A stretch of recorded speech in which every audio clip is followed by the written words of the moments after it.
हरिओम समाधिपाद सूत्र क्रमांक 27 तस्य वाचकः प्रणवा म्हणजे तस्य त्या ईश्वराचा वाचकः म्हणजे त्या ईश्वराचे स्वरूप व्यक्त करणारा प्रणव म्हणजे ओंकार हा पवित्र ध्वनी।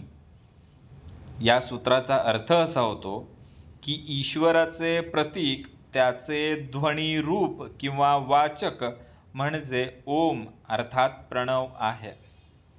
म्हणजेच ओम हा ईश्वराचा सूचक आहे, तो त्याचे अस्तित्व त्याद्वारे प्रकट करतो। पतंजली असे सांगतात की ईश्वराला ध्वनी रूपात अनुभवायचे असेल तर त्याचे सर्वोत्तम प्रतीक म्हणजे ओम अर्थात प्रणव आहे।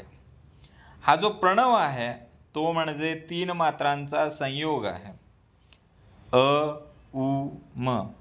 अ म्हणजे उत्पत्ती म्हणजे सृष्टी, उ म्हणजे स्थिती पालन, म म्हणजे लय संवार आणि त्यानंतर येणारी मौन अवस्था म्हणजे तुरिया ही परब्रह्माशी एकत्व साधणारी आहे।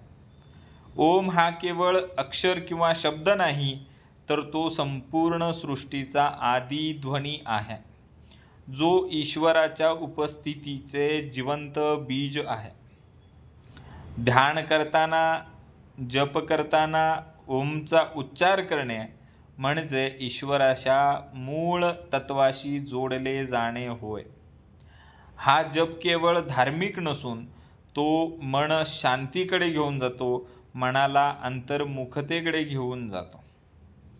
जेव्हा एखादा मोठ्या विद्युत प्रवाहाचा स्विच छोटा असतो पण तो संपूर्ण ऊर्जा प्रवाहित करतो, तसाच ओम हा साधारण आणि छोटा वाटणारा ध्वनी ईश्वराच्या अनंत ऊर्जेला जोडणारा स्विच आहे। धन्यवाद।